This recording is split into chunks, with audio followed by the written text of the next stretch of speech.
In this video, we're going to have a quick look at the two effects that will add dimension and/or space to your sound with the reverb and delay effects. We'll begin with the reverb.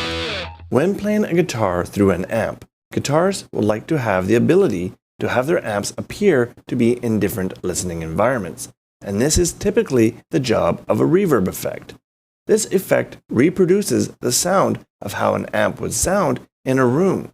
More specifically, it reproduces the sound of the room.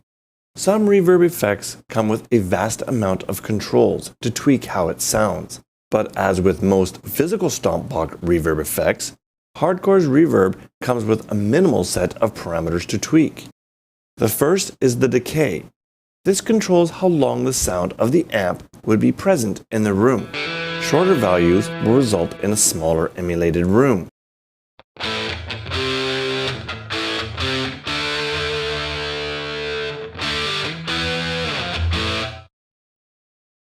Longer decay times, of course, would produce a larger room, as the sound would take longer to decay in bigger rooms.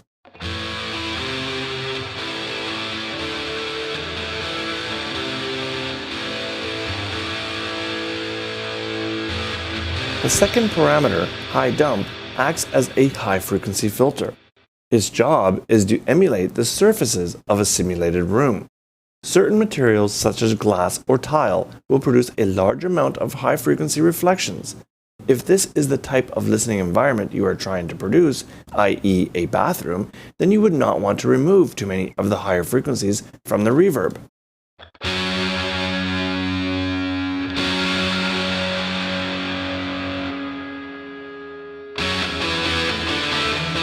However, some surfaces, such as cloth or carpet, will have less high frequencies reflect off of them. This is known as dampening. In this case, you'll want to apply some of the high dump to emulate this dampening.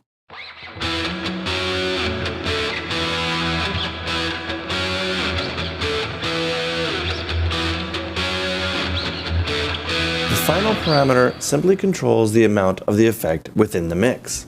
This will control the emulated distance between the listener and the sound source, in this case, the amp.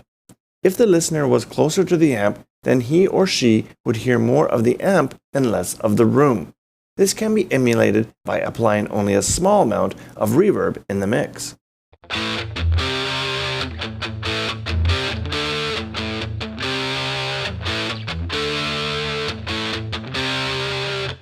Whereas if you were trying to emulate a longer distance, then you would want a larger amount of reverb in the mix, as the listener would be hearing more of the room if he or she is further away from the amp.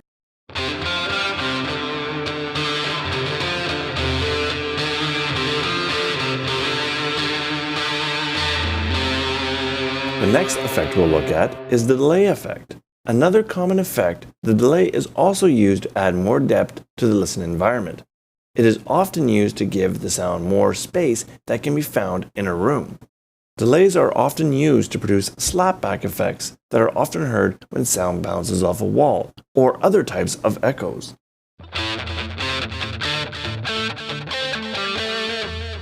The first parameter, time, will of course control the length of time till the echo or delay is heard after the guitar is played.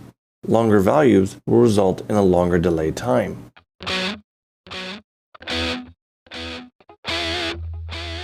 Smaller values create shorter delays and echoes.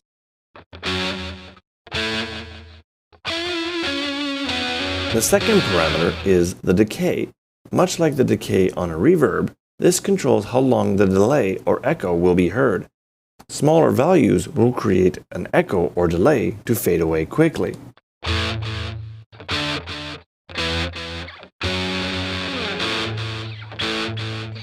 Larger values will let the echo or delay be audible for a longer period of time.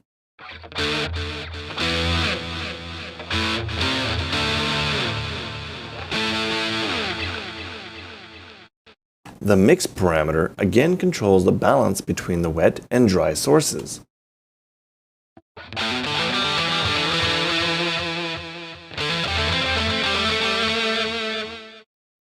So, in this video, we looked at adding more space to your guitar tone with reverb and delay effect pedals. In the next video, we'll look at the last two stomp boxes, the EQ and modulator pedals.